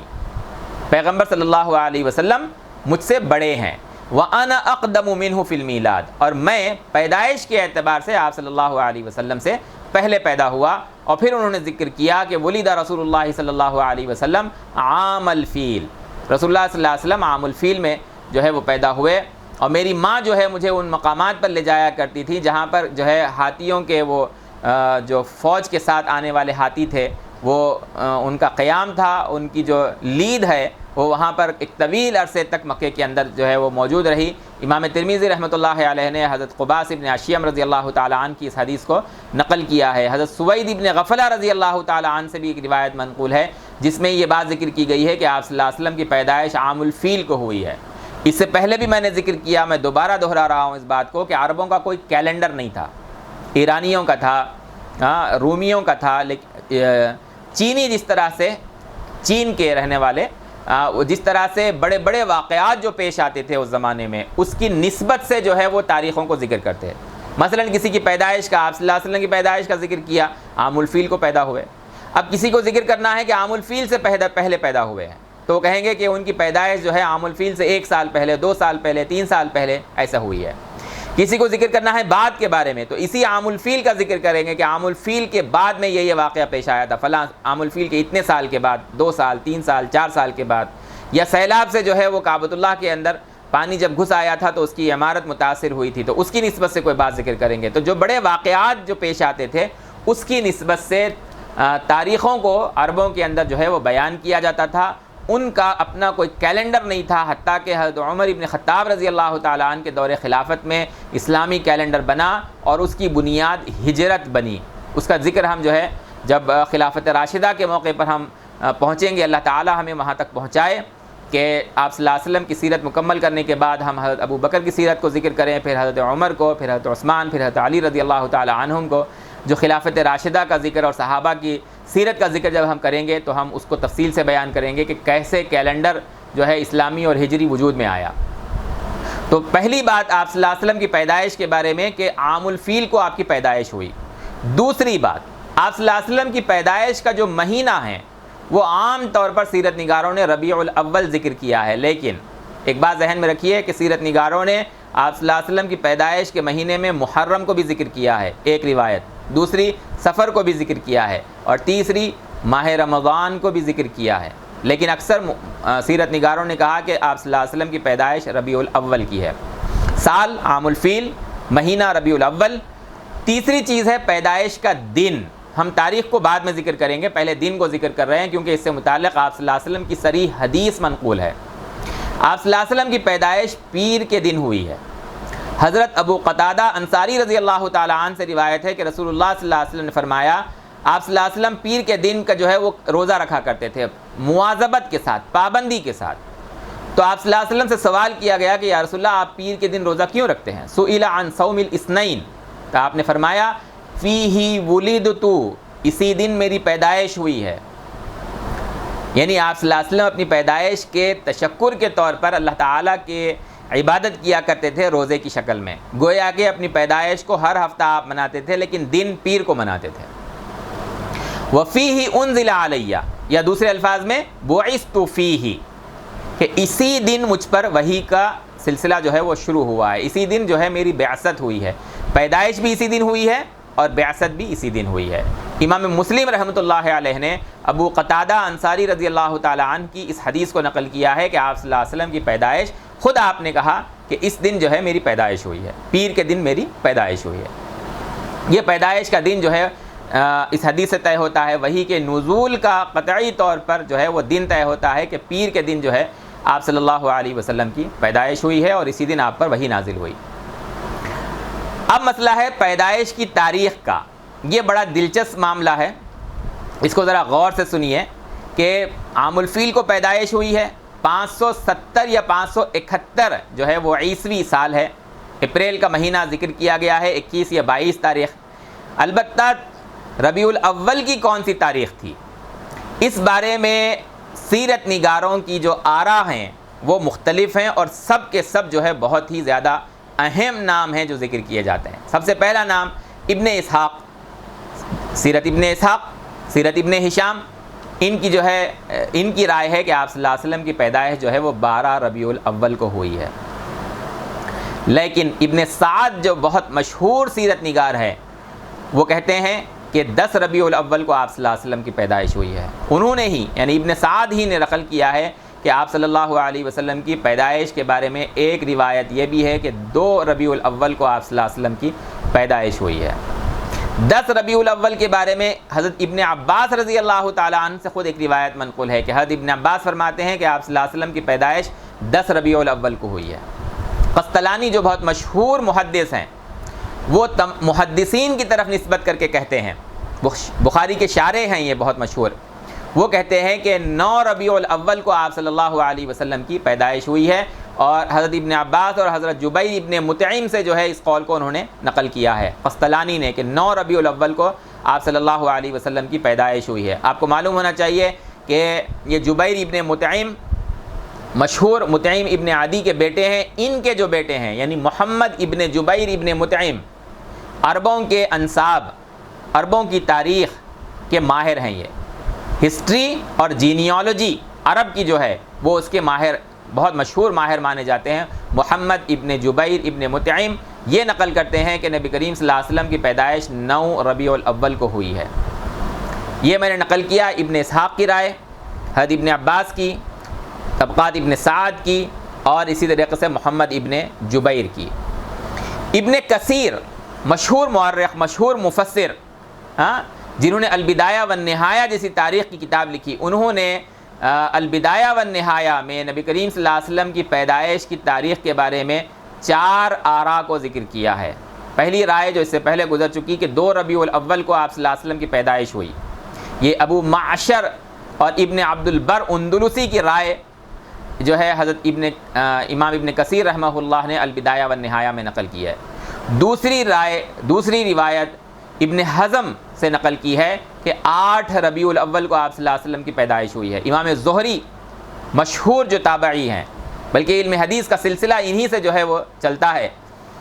حضرت عبداللہ عمر ابن عبدالعزیز کے زمانے میں جو احادیث کی تدوین کی ذمہ داری دی گئی تھی، اس کے جو سب سے بڑے ذمہ دار ہیں امام زہری، ابن شہاب زہری، وہ اس بات کے قائل ہیں کہ آپ صلی اللہ علیہ وسلم کی پیدائش 8 ربیع الاول کو ہوئی ہے۔ آگے چلتے ہیں، امام مالک، ابن کثیر نے نقل کیا ہے کہ امام مالک کی رائے بھی یہی تھی کہ آپ صلی اللہ علیہ وسلم کی پیدائش جو ہے وہ 8 ربیع الاول کو ہوئی ہے۔ البدایہ والنہایہ مشہور کتاب ہے، ہر جگہ اویلیبل ہے، ہم جا کر اس کتاب میں دیکھ سکتے ہیں۔ ابن حزم کی رائے 8 ربیع الاول، امام ابن شہاب زہری کی رائے 8 ربیع الاول، امام مالک کی رائے 8 ربیع الاول۔ ابن عساکر نے اور خود صاحب البیت حضرت جعفر الصادق کی رائے ابن کثیر نے نقل کی ہے کہ آپ صلی اللہ علیہ وسلم کی پیدائش 10 ربیع الاول کو ہوئی ہے۔ ابن سعد کے حوالے سے ہی میں نے پہلے اس کو نقل کیا ہے۔ ہاں، ابن اسحاق کی رائے چوتھی نقل کی ہے امام ابن کثیر نے کہ وہ 12 ربیع الاول ہے۔ امام ابن اسحاق کی جو ہے اپنی اہمیت ہے، اس میں کوئی شک نہیں ہے۔ اسی طرح سے 17 اور 22 ربیع الاول یہ بھی آپ صلی اللہ علیہ وسلم کی پیدائش کے بارے میں روایت منقول ہے۔ اسی طریقے سے بن بکار جو ہیں وہ کہتے ہیں کہ آپ صلی اللہ علیہ وسلم کی پیدائش جو ہے وہ ربیع الاول کے بجائے رمضان میں ہوئی ہے۔ ہاں، ابن بکار یہ مشہور جو ہے مورخ ہیں، تو اس کا حاصل کیا نکلا کہ ان میں سے کوئی رائے حتمی نہیں ہے۔ ہاں، آپ کہہ سکتے ہیں کہ 12 ربیع الاول کو بعد کے علماء نے جو ہے وہ اختیار کر لیا۔ اس کی بنیادی وجہ یہ ہے کہ یہ جو 12 ربیع الاول کی رائے ہے ابن اسحاق کی سیرت کے اندر منقول ہے۔ ہاں، لیکن مولد کے لیے اور میلاد منانے کے لیے پہلی بار جب عوامی طور پر 12 ربیع الاول کو چنا گیا تو وہاں سے 12 ربیع الاول آپ صلی اللہ علیہ وسلم کی پیدائش کے طور پر چن لی گئی، مشہور ہو گئی۔ اور یہ بھی معلوم ہونا چاہیے کہ آپ صلی اللہ علیہ وسلم کی پیدائش کو منانے کا سلسلہ خود نبی کریم صلی اللہ علیہ وسلم کے دور میں نہیں رہا، یعنی 12 ربیع الاول کو یا پورے ربیع الاول کے مہینے کو۔ جیسا کہ ہم نے حدیث کو ملاحظہ کیا کہ آپ صلی اللہ علیہ وسلم سے پوچھا گیا، یا رسول اللہ آپ پیر کے دن روزہ کیوں رکھتے ہیں؟ تو آپ نے فرمایا فیہ ولدت، اس دن میں پیدا کیا گیا، اس لیے میں اس دن روزہ رکھ کے تشکر کا اظہار کرتا ہوں۔ لیکن ربیع الاول کو منانے کا نبی کریم صلی اللہ علیہ وسلم بعثت کے بعد 23 برس تک رہے، لیکن آپ نے کبھی ربیع الاول کے مہینے میں 12 تاریخ کو نہیں منایا اپنی پیدائش کے طور پر۔ اور اسی طریقے سے خلافت راشدہ میں 30 برس تک حضرت ابو بکر، حضرت عمر، حضرت عثمان، حضرت علی رضی اللہ عنہم، جو نبی کریم صلی اللہ علیہ وسلم سے شدید محبت رکھنے والے، اور کوئی فضیلت کی چیز اگر اس تاریخ کو منانا ہوتا تو وہ ہم سے سب سے زیادہ جو ہے پیش رہنے والی ہستیاں، انہوں نے اس دن اور اس تاریخ کو نہیں منایا، یعنی 12 ربیع الاول کی تاریخ کو نہیں منایا۔ اس کو منانے والے سب سے پہلے جو ہے وہ فاطمی ہیں، جو مصر کے اندر جب ان کا دور تھا حکومت کا، انہوں نے جو ہے جب پہلی مرتبہ آپ صلی اللہ علیہ وسلم کی اس تاریخ کو منانے کا آغاز کیا تو 12 ربیع الاول کو چنا۔ یہ موقع ہے 517 ہجری کا، 6 صدی ہجری میں۔ اس سے پہلے میلاد النبی منانے کا عالم اسلام میں کوئی رجحان نہیں تھا، بلکہ تاریخ پیدائش کو منانے کا رجحان دور نبوت، دور خلافت راشدہ میں تو دور، عربوں کے اندر ہی نہیں تھا کہ اسلامی معاشرے میں دن کو اور تاریخ پیدائش کو منائیں۔ یہ آپ صلی اللہ علیہ وسلم دن کو روزہ رکھتے تھے، لیکن پیدائش کی تاریخ کو منانا یہ عربوں کا مزاج ہی نہیں ہے، عربوں کے نہ عربوں کے معاشرے میں نہ اسلامی معاشرے میں۔ اور ایک اور چیز، دین کی نسبت سے ہم جو بھی چیز کرتے ہیں، جیسے رمضان کو ہم جو ہے بہت اہتمام کے ساتھ مناتے ہیں، کیسے؟ روزہ رکھ کر، تراویح پڑھ کر، قرآن مجید کے ساتھ اپنے تعلق کو مضبوط کر کے، عبادات کر کے، تو ایک مہینہ منانے کا ہمارے پاس تصور موجود ہے۔ اسی طریقے سے جو ہے عاشورے کے دن کو جو ہے ہم منانے کا ایک تصور موجود ہے۔ چنانچہ کتب حدیث اور کتب فقہ میں ہم کتابوں ہی سے تو اپنے دین کے علم کو حاصل کرتے ہیں۔ ہم عید مناتے ہیں، عید الفطر اور عید الاضحیٰ، تو ہماری حدیث کی کتابوں میں بھی اس کا ذکر ہے، بخاری، مسلم، ترمذی، ابو داؤد، اور جو دیگر اور صحاح ستہ ہیں، صحاح ستہ میں جو کتابیں شامل ہیں، اور فقہ کی کتابیں، فقہ مالکی، فقہ شافعی، فقہ حنبلی، فقہ حنفی، یہ جو کتابیں موجود ہیں ان کے اندر کون سے مہینوں کے اندر اور کون سے دنوں کے اندر کن چیزوں کو منانے کا یا کن چیزوں کو کس طرح سے گزارنے کا، کس طرح سے اپنی عبادت کو کرنے کا جو ہے رسول اللہ صلی اللہ علیہ وسلم سے ہم کو ہدایت ملی ہے، اس کو ذکر کیا گیا ہے، ہم اس کو فالو کرتے ہیں۔ لیکن کتب حدیث کے اندر اور کتب فقہ میں کہیں پر میلاد کو منانے کا یا اس دن کے اعمال کا کوئی ذکر نہیں ہے۔ آج بہت سے لوگ جو ہے وہ عید الاعیاد کہہ رہے ہیں کہ ہماری عیدوں میں سب سے اہم ترین عید، بخاری شریف اٹھائیے، مسلم اٹھائیے، ترمذی اٹھائیے، ابو داؤد اٹھائیے، نسائی اٹھائیے، وہاں پر عیدین کا ذکر ہے تو عید الاضحیٰ کا ذکر ہے، یا پھر اسی طریقے سے ذکر ہے تو عید الفطر کا ذکر ہے۔ بہت عموم اگر ہے تو جمعہ کو جو ہے وہ عید المومنین کہا گیا ہے، اس کا ذکر ہے۔ لیکن نبی کریم صلی اللہ علیہ وسلم کی پیدائش کے ذکر میں عید کا ذکر کتب حدیث اور کتب فقہ میں کہیں نہیں ہے۔ یہ فاطمی دور میں شیعوں کی جانب سے سب سے پہلے جو ہے اس کا سلسلہ شروع ہوا 517 ہجری میں مصر میں، اور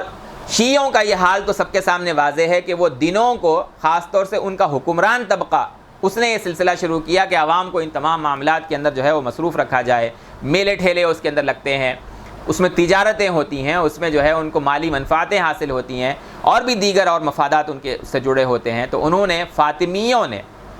مصر کے اندر جب ان کی حکومت تھی تو آپ صلی اللہ علیہ وسلم کی میلاد کا سلسلہ انہوں نے شروع کیا اور اس کے لیے 12 ربیع الاول کو منتخب کیا۔ لیکن اس میں ہمیشہ جو ہے ایک کنفیوژن رہا ہے کہ 12 ربیع الاول کو میلاد منائیں یا وفات کا جو ہے اس کی نسبت سے اس دن کو مختص کریں۔ چنانچہ ہم اپنے بچپن میں، اور بہت سے لوگ آج بھی حیات ہیں جو کہہ سکتے ہیں کہ ذکر ہوتا تھا 12 وفات، جس 12 تاریخ کو منا رہے ہیں تو اس کا نام رکھا گیا تھا 12 وفات۔ اور جب ان پر اعتراض شروع ہوا کہ ارے بھائی وفات کے دن کو کیسے منا سکتے ہو اور اس کے دن کو کیسے جشن کہہ سکتے ہو، اس کو عید کیسے کہہ سکتے ہو، تو پھر اس کا عنوان بدلا گیا اور وہ ہوا میلاد النبی۔ بہرحال اس کا تسلسل جو ہے وہ جو چلا آ رہا ہے دور نبوت سے نہیں ہے، دور خلافت راشدہ سے نہیں ہے، یہ فاطمیوں اور شیعوں نے اس کا سلسلہ شروع کیا۔ پھر اس کے تقریباً جو ہے 517 میں فاطمیوں نے پہلی مرتبہ منایا، تاریخ کے اندر اس کا ذکر موجود ہے۔ سنیوں نے اس کو شیعوں کی پیروی کرتے ہوئے یا شیعوں کے اقتدا کرتے ہوئے، ان کی کاپی کرتے ہوئے عراق کے شہر موصل میں 670 ہجری کے اندر ایک گورنر وہاں کا جو ہے اس نے اس دن کو منایا بہت غیر معمولی انداز میں، بہت غیر معمولی جو اس نے دعوت کا جو ہے وہ اہتمام کیا، جس کی ذکر جو ہے وہ تاریخ کی کتابوں میں اور سیرت کی کتابوں میں جو ہے وہ بعض لوگوں نے جیسے سبل الہدیٰ والرشاد میں جو ہے اس کے مصنف نے ذکر کیا ہے کہ یہ میلاد کو منانے کا سلسلہ کیسے شروع ہوا، اس کی کیا تفصیلات ہیں، انہوں نے وہاں پر اس موضوع کے اوپر تفصیل سے بات کی ہے۔ تو سنیوں کے اندر بھی سن 7ویں ہجری کے اندر آپ صلی اللہ علیہ وسلم کے بعد میں 700 سال کے بعد میں اہل سنت والجماعت میں سے ایک طبقہ، حکمران طبقہ، جو عام طور پہ جو ہے وہ دین کی پیروی کے لیے وہ مقتدا نہیں ہوتا، اس نے اس کا سلسلہ شروع کیا ہے۔ سوال اب یہ ایک ہی ہے کہ اگر کوئی شخص جو ہے اس دن کو، پیر کے دن اگر روزہ رکھتا ہے، بہت جو ہے غیر معمولی بات ہے کہ وہ رسول اللہ کی سنت میں رسول اللہ کے پیدائش کے دن کو منا رہا ہے۔ میلاد منانے کا سب سے بہتر طریقہ اگر کوئی اختیار کرنا چاہتا ہے تو وہ پیر کے دن کا روزہ رکھے، 12 ربیع الاول نہیں ہے بلکہ ہر ہفتہ پیر کے دن کا وہ روزہ رکھے، تو وہ رسول اللہ کی سنت کے مطابق اپنی پیدائش، رسول اللہ کی پیدائش کو جو ہے اس پر خوشی کا اظہار کر رہا ہے اور تشکر کا جو ہے وہ طریقہ اختیار کر رہا ہے۔ اگر کوئی 12 ربیع الاول کو مناتا ہے تو یہ سنت سے ثابت نہیں ہے، نہ سنت رسول، نہ سنت صحابہ، نہ سنت خلفائے راشدین۔ لیکن اگر کوئی رکھ لے تو پھر یہ حرام نہیں ہوگا اس وقت تک جب تک کہ اس میں الزام ما لا یلزم نہ ہو، مطلب کہ یہ عقیدے کی اور فقہ کی بہت غیر معمولی جو ہے اصطلاح ہے۔ اس کا مطلب ہے کہ دین نے جس چیز کو لازم نہیں کیا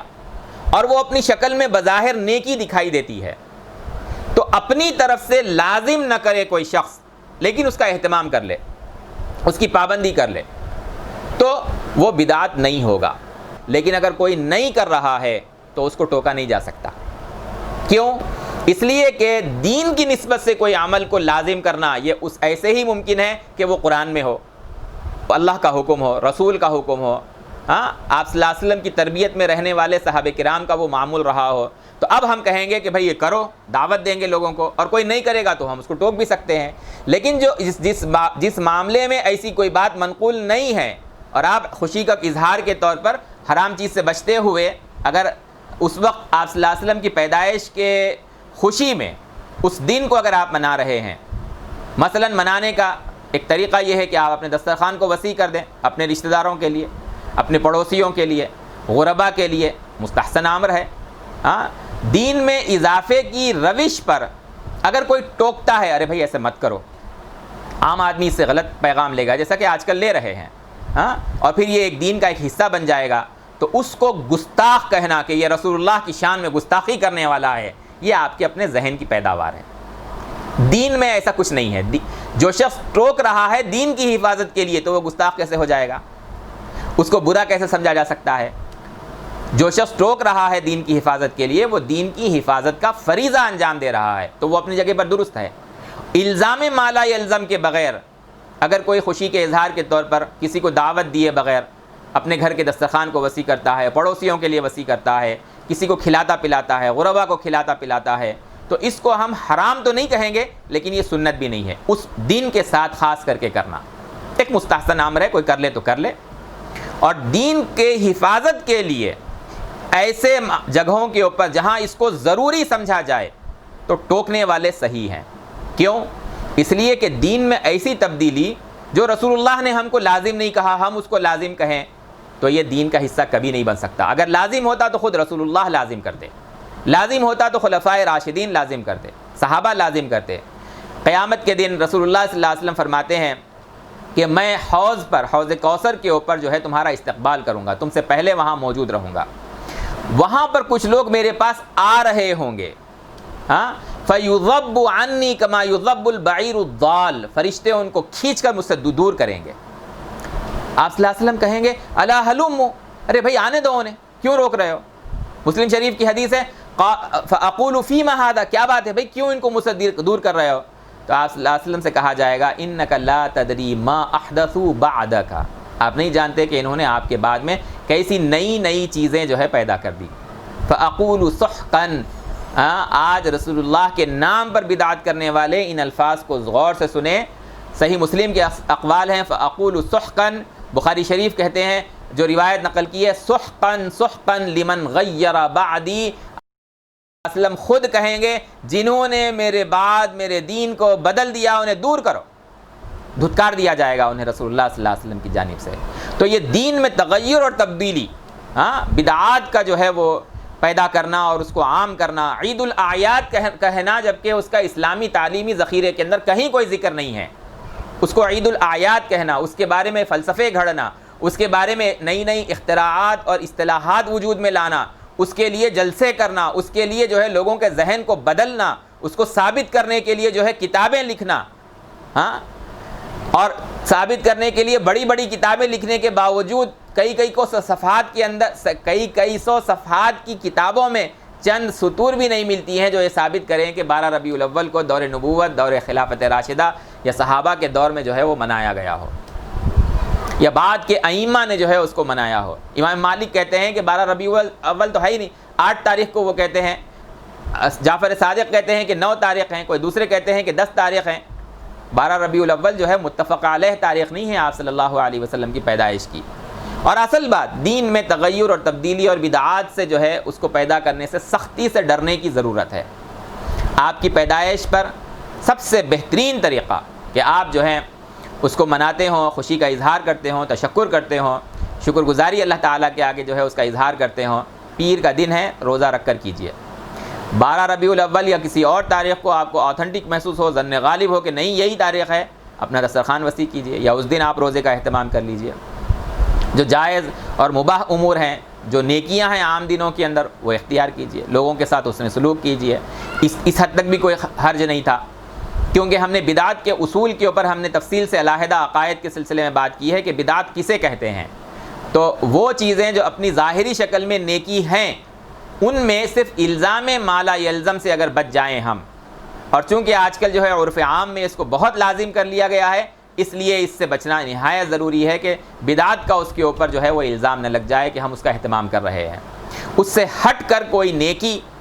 جو شریعت کے اندر نیکی ہے لیکن اس وقت کے لیے لازم نہیں ہے، تو لازم کیے بغیر اگر ہم وہ کرتے ہیں تو اس میں بھی کوئی حرج نہیں ہے۔ میرے اس موقف سے شاید کوئی اختلاف کرے، لیکن دلائل کی بنیاد کے اوپر میں صرف اتنا کہنا چاہتا ہوں کہ کوئی نیکی جس کے اوپر یہ شدت نہ اختیار کی جائے کہ خود کر رہے ہیں تو خود پر جو ہے وہ لازم کر رہے ہیں، لازم سمجھ رہے ہیں بغیر دلیل کے، یہ بدعت ہے۔ اسی طریقے سے جو لوگ ٹوک رہے ہیں کہ یہ دین میں تغیر اور تبدیلی ہو رہی ہے اور بدعت جو ہے اس کا شبہ پیدا ہو رہا ہے، اور ہے عام آدمی کے ذہن میں یہ پیدا ہو چکا ہوا ہے، ان کے بارے میں کہنا کہ وہ گستاخ ہیں بالکل غلط بات ہے۔ بلکہ یہ دین کی حفاظت کا درد رکھنے والوں کی شان میں گستاخی کرنا ہے، جو رسول اللہ کو کل پسند نہیں آئے گا جب ہم آپ صلی اللہ علیہ وسلم کا سامنا کریں گے حشر کے میدان میں۔ ان سے ہٹ کر کوئی اگر اپنے گھر کے دسترخوان کو وسیع کرتا ہے، دوسروں کو کھلاتا ہے پلاتا ہے، اس حد تک محدود رہتا ہے، ناچ گانے میوزک کے اوپر جو ہے وہ قوالیاں، اور جو ہے وہ ایسے جشن کے نام کے اوپر ایسے گاڑیوں کے جلوس نکالنا جس سے دوسروں کو تکلیف ہوتی ہے، مہینہ بھر یا کئی دنوں تک ایسی آوازوں سے قوالیاں بجانا، ایک تو موسیقی کے ساتھ قوالی وہ حرام، اور دوسرے جو ہے قوالیوں کے ذریعے سے بیماروں کو اور بوڑھوں کو اور راتوں کے اندر لوگوں کو تکلیفیں پہنچانا، ان کی نیندوں کو خراب کرنا، یہ سارے کام رسول اللہ صلی اللہ علیہ وسلم کے پیدائش کی خوشی کے نام پر کرنا اور دوسروں کو تکلیف پہنچانا یا اپنے دین کو مسخ کرنا، اس کی اسلام کے اندر کوئی گنجائش نہیں ہے، اس کا دین سے کوئی تعلق نہیں ہے۔ بہرحال ایک چیز تاریخ پیدائش کے بارے میں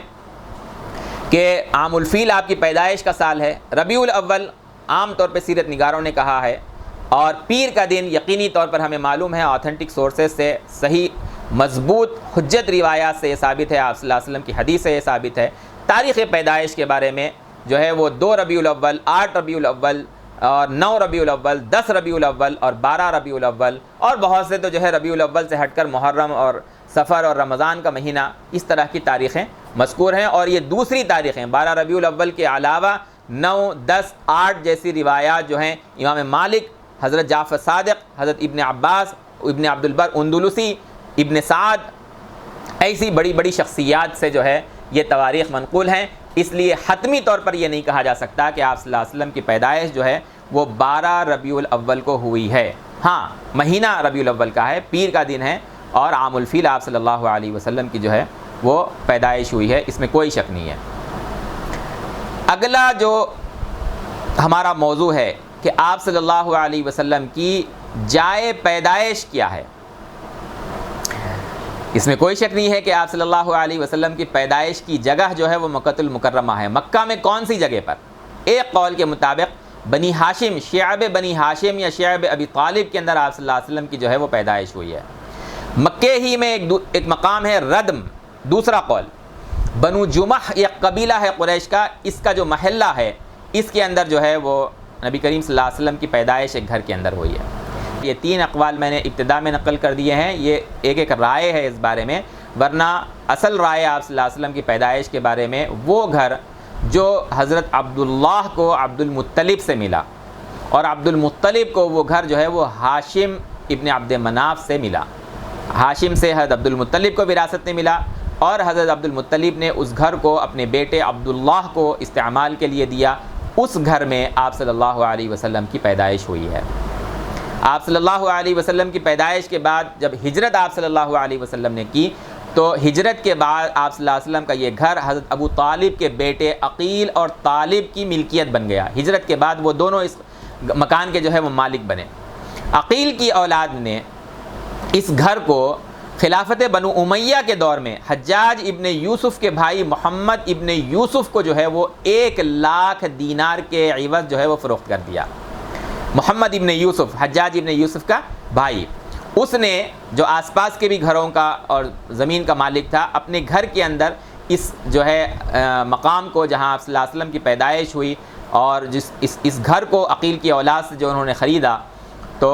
اس کو اپنے گھر کے اندر شامل کر لیا۔ محمد ابن یوسف کے بعد ہارون رشید کی جو والدہ ہیں ایک قول کے مطابق، انہوں نے، اور دوسرے قول کے مطابق ہارون رشید کی جو بیوی ہیں، والدہ ہیں خیزران اور بیوی ہیں زبیدہ، بنت جعفر ابن منصور، انہوں نے اس گھر کو خریدا اور وہاں پر مسجد بنوا دی۔ یہ آپ صلی اللہ علیہ وسلم کی جو ہے وہ پیدائش کی جو جگہ ہے اس کے بارے میں، اور اب وہ جو ہے مسجد حرام کے اندر مکتبہ جہاں پر ہے وہ آپ صلی اللہ علیہ وسلم کی پیدائش کا مقام ہے۔ اگلا جو ہمارا موضوع ہے وہ حضرت حلیمہ سعدیہ کا آپ صلی اللہ علیہ وسلم کا آ کر مکہ المکرمہ